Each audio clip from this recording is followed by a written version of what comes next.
Assalamualaikum warahmatullahi wabarakatuh. Alhamdulillah, alhamdulillahirabbil alamin. Wassalatu wassalamu ala asrafil anbiya'i wal mursalin wa ala alihi wa sahbihi ajmain. Amma ba'du. Pemirsa kuliah Ramadan yang dirahmati oleh Allah, alhamdulillah jumpa kembali kita sore hari ini sambil menunggu buka puasa. Pada pertemuan yang lalu kita sudah membahas bagaimana betapa para sahabat sangat mengutamakan pembaiatan khalifah yang pertama, yaitu Khalifah Abu Bakar As-Siddiq, dibandingkan dengan pemakaman baginda Rasulullah SAW. Ini menunjukkan bahwa adanya seorang pemimpin bagi kaum muslimin adalah sesuatu yang urgen, sesuatu yang harus dilakukan saat itu juga.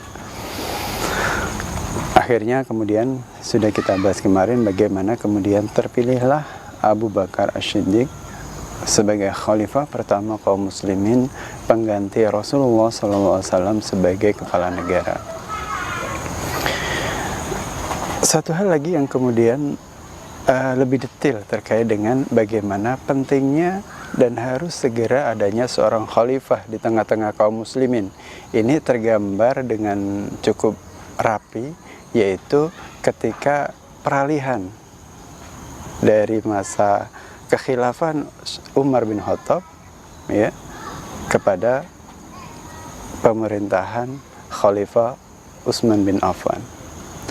Pemirsa yang dirahmati Allah, jadi kisah ini dimulai ketika kemudian Khalifah Umar bin Khattab ditikam, ya, dan kemudian banyak tuntutan dari para sahabat, ya, agar Umar menunjuk siapa kemudian yang akan menjadi khalifah setelahnya.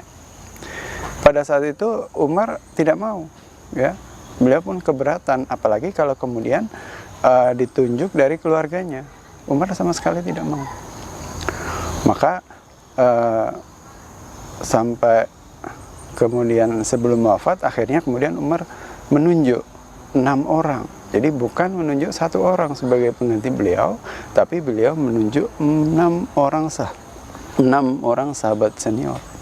Di antaranya yang sudah sangat masyhur kita kenal, ada sahabat Abdurrahman bin Auf, sahabat Ali bin Abi Thalib, sahabat Utsman bin Affan, kemudian ada sahabat Zubair bin Awam, ada sahabat Talha bin Ubaidillah, dan ada sahabat Sa'ad bin Abi Waqqas. 6 orang inilah yang kemudian ditunjuk oleh Umar untuk kemudian bermusyawarah, ya, sehingga mereka ini dikenal sebagai atau sering disebut dengan Ahlus Syura atau Ahlul Halli wal Aqdi.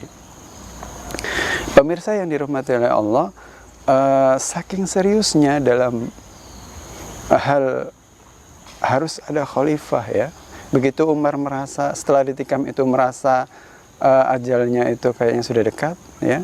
Beliau kemudian setelah menunjuk 6 orang itu, beliau langsung berpesan juga membentuk, ya, menunjuk Suhaib, ya. Menunjuk Suhaib untuk menjamin, ya, terlaksananya pemilihan khalifah pengganti beliau. Ya, jadi beliau berpesan kepada Suhaib, dan Suhaib ini disertakan kepadanya 50 orang pemuda, ya, yang siap kemudian menjaga, ya, 6 orang Ahlus Syura itu bermusyawarah menetapkan siapa khalifah yang baru yang akan diangkat ketika kemudian Umar wafat. Ya, maka saat itu Umar, ya, ketika sudah ditikam itu, beliau menunjuk Suhaib untuk sebagai imam sholat, juga sebagai orang yang akan menjamin terlaksananya pemilihan khalifah tersebut. Bahkan Umar berpesan, wahai Suhaib, jika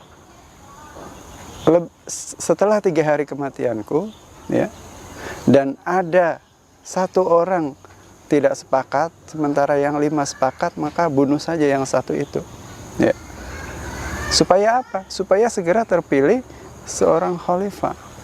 Dan Umar waktu itu menyebutkan 3 hari 3 malam sebagai batasnya, batasan tidak boleh tidak ada khalifah setelah beliau wafat itu 3 hari 3 malam saja.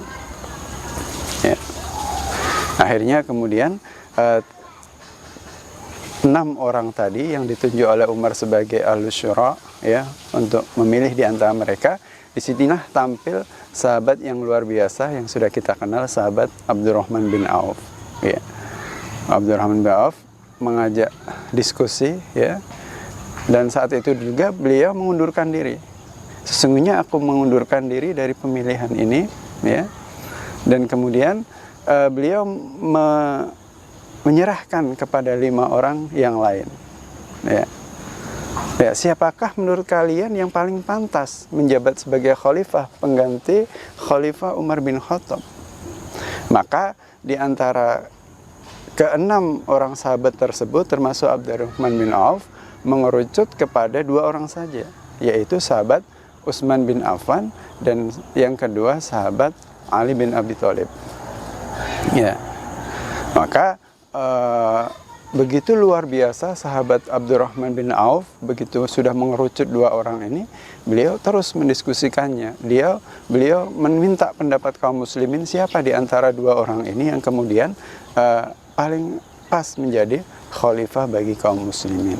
Ya, sampai-sampai beliau ini suatu malam, ya, itu malam ketiga, ya, sebelum paginya itu batas 3 hari itu habis, beliau itu mengetuk rumah anak bibinya, Miswar, ya. Wahai Miswar, apakah engkau masih sempat tidur? Padahal ada tanggung jawab yang besar bagi kita, yaitu segera terpilihnya khalifah kaum muslimin. Ya. Demi Allah, 3 hari ini aku tidak tidur. Nah, itu menunjukkan betapa luar biasanya perhatian kaum muslimin terhadap harus segera ada khalifah yang baru, ya, ketika kemudian khalifah telah wafat. Dan batasannya adalah 3 hari 3 malam sebagaimana yang disampaikan oleh Umar bin Khattab. Ya. Pemirsa kuliah Ramadan yang dirahmati oleh Allah, ketika kemudian pagi itu Abdurrahman bin Auf kemudian mengajak sahabat, ya, Utsman bin Affan, sahabat Ali bin Abi Thalib, ya, setelah sholat subuh, ya, di Masjid Nabawi pada waktu itu. Kemudian Abdurrahman bin Auf berpidato di tengah-tengah kaum muslimin bahwa telah ada 2 calon khalifah pengganti Umar bin Khattab sebagai khalifah. Ya. Maka saat itu Abdurrahman bin Auf menanyakan kepada sahabat Ali bin Abi Thalib, wahai Ali bin Abi Thalib, apakah engkau siap memimpin kami kaum muslimin dengan mengikuti, dengan bersandar kepada Al-Quran dan sunnah Rasulullah, serta mengikuti sunnah atau jalan 2 khalifah sebelumnya? Maka saat itu Ali terdiam.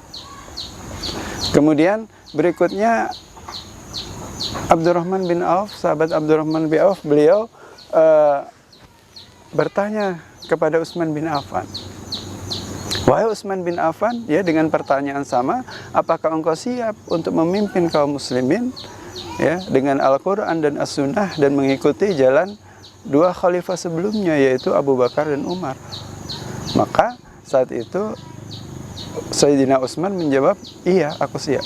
Maka langsung kemudian dimulai dengan sahabat Abdurrahman bin Auf menjabat tangan sahabat Utsman bin Affan, kemudian membaiat beliau. Maka apa yang diawali oleh sahabat Abdurrahman bin Auf ini dilanjutkan oleh kaum muslimin pada waktu subuh itu, setelah sholat subuh, ya, dan diikuti oleh seluruh kaum muslimin membaiat beliau sebagai khalifah.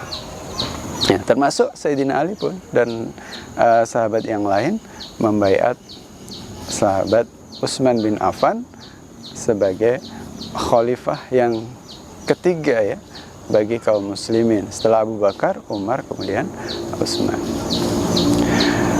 Ya, pemirsa yang dirahmati oleh Allah, dalam pengangkatan khalifah Utsman bin Affan ini ada beberapa hal yang penting yang kemudian kita garis bawahi.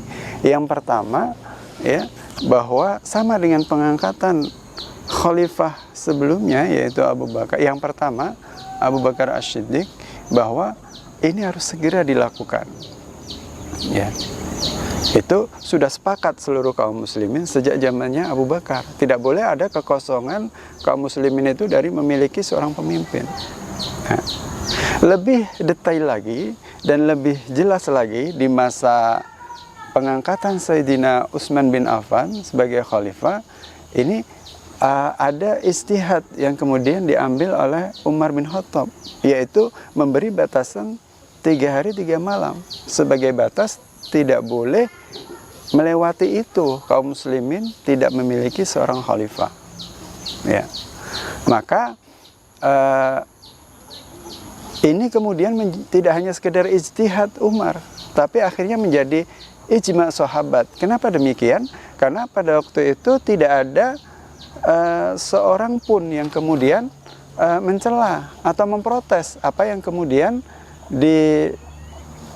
disampaikan oleh Umar, bahwa tidak boleh lebih 3 hari 3 malam. Ya, bahkan resikonya kalau ada yang tidak sepakat, bunuh saja menurut Umar. Nah, resikonya sampai ada dibunuh kalau kemudian lewat 3 hari 3 malam.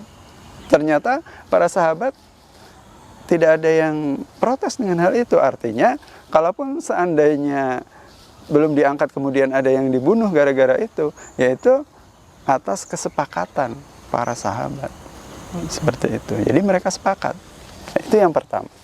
Kemudian yang kedua, dalam pemilihan sahabat atau khalifah yang ketiga ini, yaitu Utsman bin Affan, ada penunjukan amir sementara.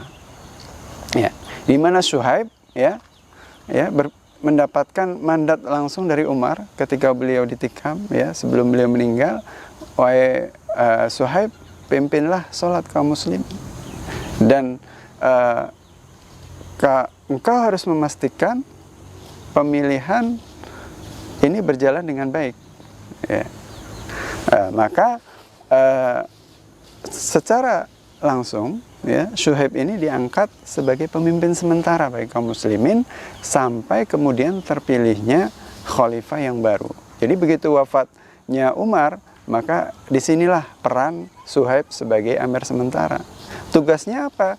Tugasnya memastikan pemilihan khalifah yang baru ini berjalan dengan baik, dengan hasil, ya, yang pasti telah terangkatnya seorang khalifah. Nah, kenapa kita katakan pasti telah terangkatnya seorang khalifah tugasnya? Ya karena sampai Umar berpesan, kalau ada yang belum sepakat harus dibunuh. Nah, ini sesuatu yang luar biasa. Berarti kembali pentingnya khalifah bagi kaum muslimin ini bukan satu yang main-main. Tapi memang itu yang dipahami oleh para sahabat. Ya.